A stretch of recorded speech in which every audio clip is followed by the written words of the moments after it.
vez, a gente acabou de ver aqui e ouvir uma reportagem com a Gihanna, entrevistando também um dos entrevistados aqui, falando sobre a primeira infância, com o Ariel de Castro Alves, e a gente volta a falar com ele, só que é um outro tema, né, Ariel? Bom dia, Ariel de Castro Alves, advogado, presidente do Grupo Tortura Nunca Mais, São Paulo, especialista em direitos humanos pela PUC de São Paulo, membro do Instituto Nacional dos Direitos da Criança e do Adolescente e ex-conselheiro do Conselho Nacional dos Direitos da Criança e do Adolescente, o CONANDA. Tudo bem, Ariel? Bom dia. Bom dia, Marilu. Bom dia a todos os ouvintes, telespectadores da TVT, da Rádio Brasil Atual.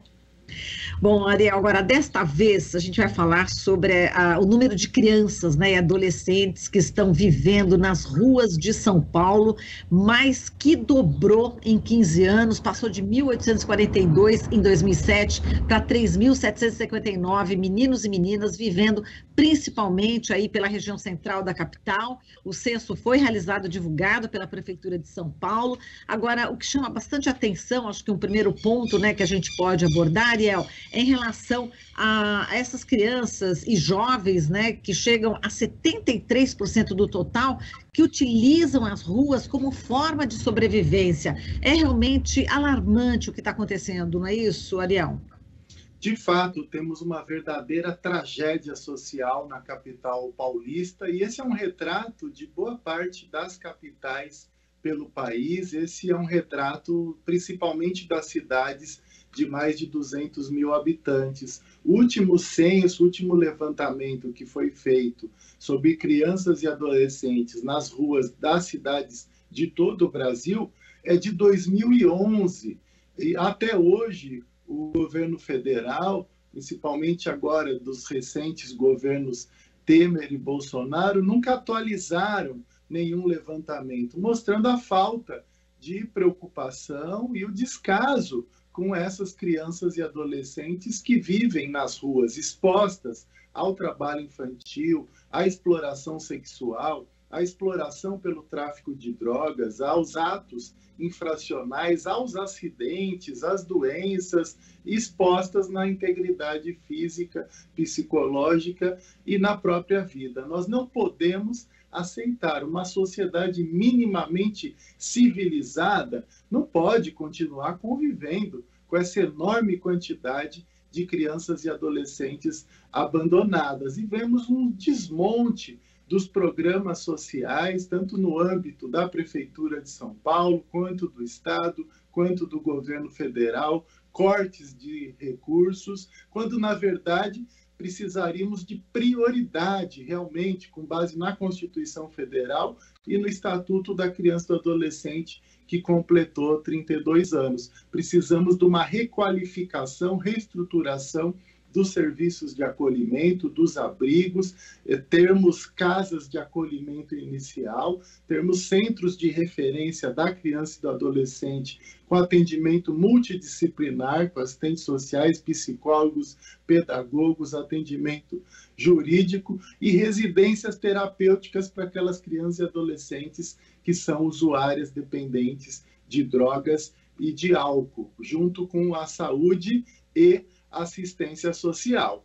E outro dado que choca, Marilu, é que 1.151 crianças aí têm menos de 6 anos de idade e estão nas ruas. Isso é um absurdo, isso é inaceitável, que crianças nessa idade, na primeira infância, vivam nas ruas, muitas vezes desacompanhadas dos seus familiares. Aliás, muitas vezes que essas crianças e adolescentes estão acompanhadas, os familiares estão explorando o trabalho infantil ou são adultos chamados de pais de rua, que estão explorando também o trabalho infantil dessas crianças e adolescentes, ou às vezes até explorando sexualmente essas crianças e adolescentes, como já ocorreram alguns casos no centro de São Paulo. Você falou desses 1.151 crianças, 30%, né, das crianças que estão na rua têm menos de 6 anos de idade. Agora, você tocou num ponto, né, dessa questão, né, da gente, de repente, normalizar essa questão, né, Ariel? A gente vê as crianças fica normalizado esse problema, existe falta de empatia. Como é que você vê, como você falou, né? A gente precisa ter uma sociedade, né, civilizada, né? Só que é tão chocante, e você acredita, então, que houve esse desmonte, né, de várias políticas públicas, e principalmente você acha que a fome também está fazendo com que essas crianças estejam nas ruas justamente para tentar ganhar aí a sua comida, fazer com que a família seja alimentada? É todo um caos, né? Um cenário de caos aqui no Brasil, não é isso, Ariel? De fato, e o número pode ser maior, porque muitas dessas crianças e adolescentes, quando chegam pessoas que representam o poder público, mesmo fazendo pesquisa, elas acabam não se apresentando, não se identificando, acabam entrando nos chamados mocós, se escondem, e existe também um trânsito, uma mobilidade muito grande delas, uma dificuldade, então, de uma contagem, de termos aí a realidade de fato. Então, o número pode ainda ser maior, apesar de já ser um número extremamente expressivo, extremamente inaceitável. O último levantamento nacional de 2011, tínhamos 24 mil crianças e adolescentes vivendo nas ruas das cidades com mais de 300 mil habitantes. Provavelmente, já triplicamos esse número. E, claro, e o aumento da fome, e hoje 18 milhões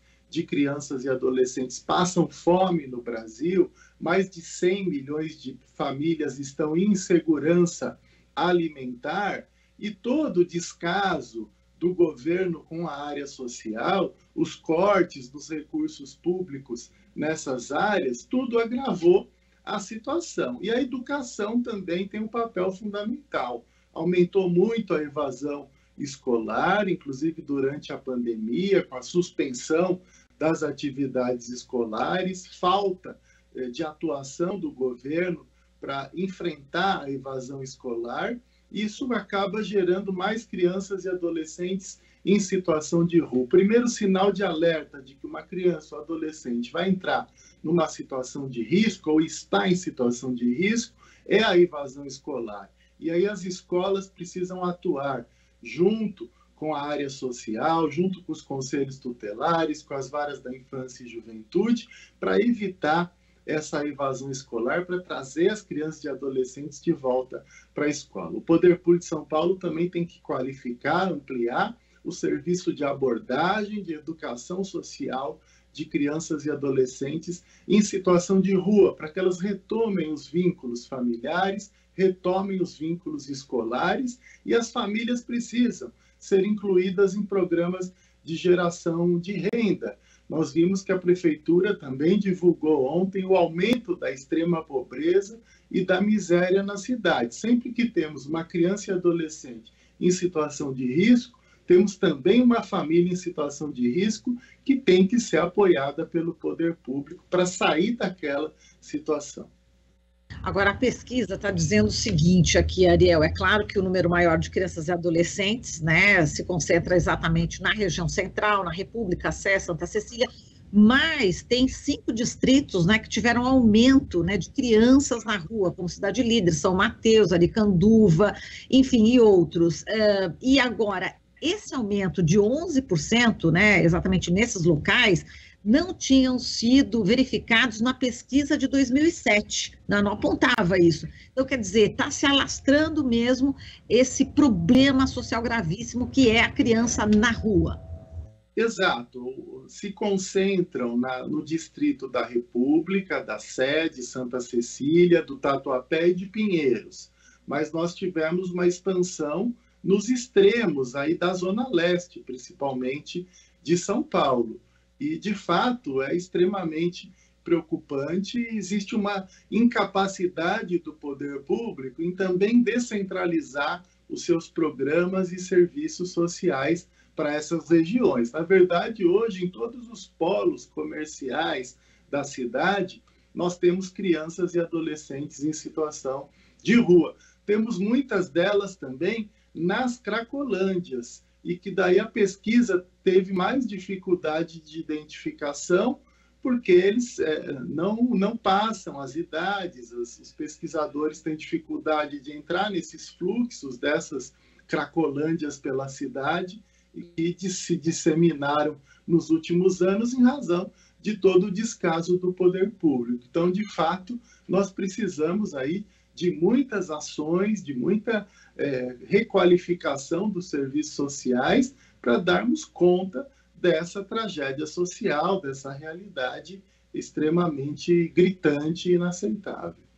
Quer dizer, se a situação já é péssima, né, da criança na rua, a criança na Cracolândia, os estragos são maiores, inclusive, né, Ariel?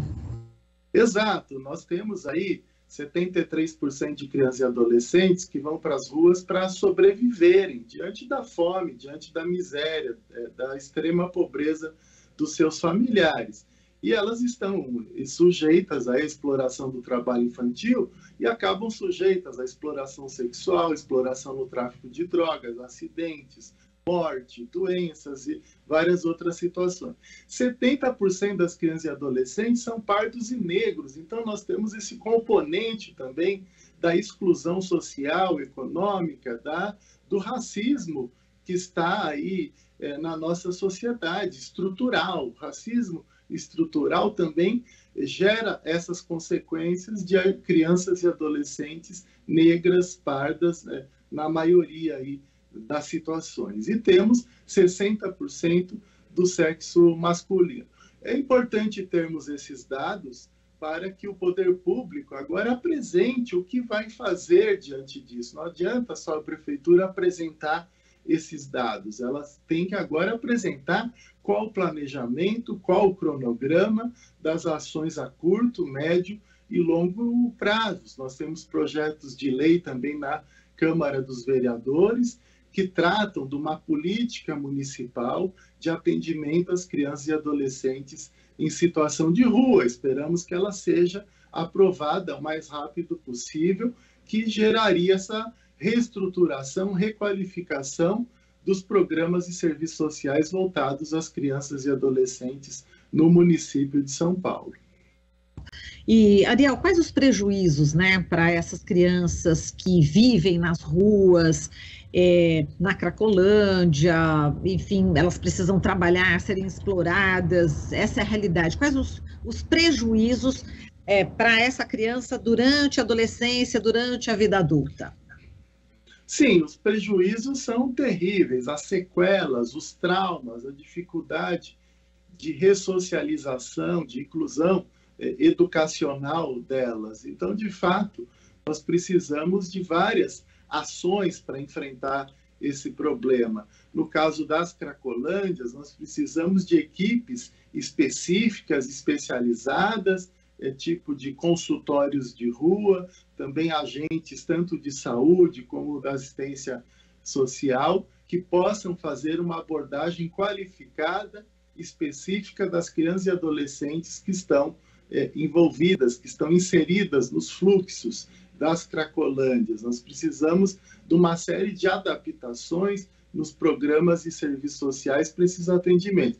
E, claro, que essas crianças e adolescentes elas vão precisar depois de um acompanhamento constante. Então, mesmo que ela saia daquela situação de rua, volte para o convívio da família, ela vai ter que estar matriculada na escola, vai ter que estar frequentando centros voltados a atividades com crianças e adolescentes nas comunidades, como existem os CCAs, os Centros da Criança e do Adolescente, que são geridos por várias entidades sociais e precisam ter essa preocupação para que a criança não seja reinserida na situação de rua, porque muitas vezes acontece isso.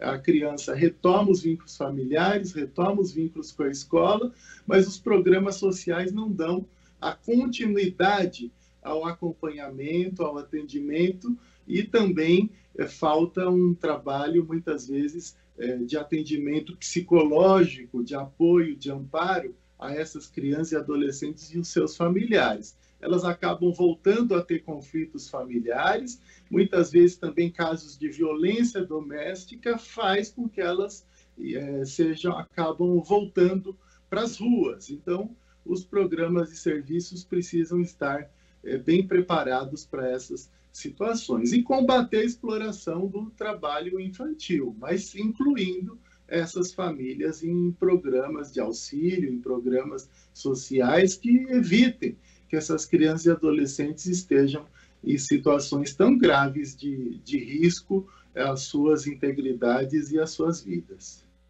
Agora, só para a gente terminar, Ariel, eu queria que você falasse sobre a importância do ECA, né, do Estatuto da Criança e do Adolescente. A gente vê nos chats, né, uma certa ironia, né, em relação ao ECA, onde está o ECA, pessoas, né, de direita, de extrema direita, que falam, que criticam, né, o ECA. Eu queria que você falasse da importância do ECA e se a situação seria muito pior sem o ECA.